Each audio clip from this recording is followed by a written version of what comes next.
ఏమైందిరా ఇద్దరు అట్లా చూసుకుంటారు? అన్నీ అడుగు. ఏం కనకరేం చేసిండు? మళ్ళీ ఏం కార్యం చేసినావు? నేనేం చేయలే mummy. Principal sir already call చేసినట్టు డాడీకి. చెప్పురా ఏం చేసినావు? అడుగుతుంటే అర్థమైతే లేదా? కాలేజీలో క్రియేటివిటీ కాంపిటీషన్ అయింది, అలా పార్టిసిపేట్ చేసిన. కాంపిటీషన్లో పాల్గొనడం మంచిదే కదరా. ఆ కాంపిటీషన్లో ఏం చేసినా కూడా అడుగు మమ్మీ. ఏం చేసినావురా? అంటే క్రియేటివ్ కాంపిటీషన్ అన్నారు కదా మమ్మీ, అందుకనే క్రియేటివ్గా లవ్ లెటర్ ఎట్లా రాయాలని చెప్పి రాసి చూపించిన. లవ్ లెటరా? లవ్ లెటరో లీవ్ లెటరో ఏదైతే ఏముందిరా, సేమ్ లెటరే కదా. అవునా? ఎవరికి రాశారు కూడా అడుగు మమ్మీ.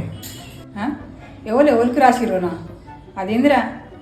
అంటే రెగ్యులర్ లెటర్ అయితే క్రియేటివిటీ ఉండదని చెప్పి ప్రిన్సిపల్ సార్ కెమిస్ట్రీ మేడంకి లెటర్ రాసి ఎట్లుంటానని రాసిన మమ్మీ. ఒరే ఈ సార్ మేడంకి రాసుడేందిరా? ఏం మాట్లాడుతున్నావురా? నరాలు కట్ అయిపోయింది. ఇంకా అదేమి నువ్వు మెయిన్ కనుక ఏం చేసిండు కూడా అడుగు. ఇంకేం చేసినావురా అంతకన్నా? అంటే ప్రిన్సిపల్ సార్ కెమిస్ట్రీ మేడంకి లవ్ లెటర్ రాయడం, అది తీసుకుని ఆమెకి ఇవ్వడం నాకు అంత క్రియేటివ్ అనిపించలేము మమ్మీ. అందుకనే ప్రిన్సిపల్ సార్ వాళ్ళ వైఫ్కి ఇచ్చినాం తీసుకుపోయి. నాకు గన్ ఇస్తారా? ఈ ఫ్యూచర్ నాకు అర్థమైపోతుంది, ఈ ఫ్యూచర్ నాకు కనబడిపోతుందన్నయ్య.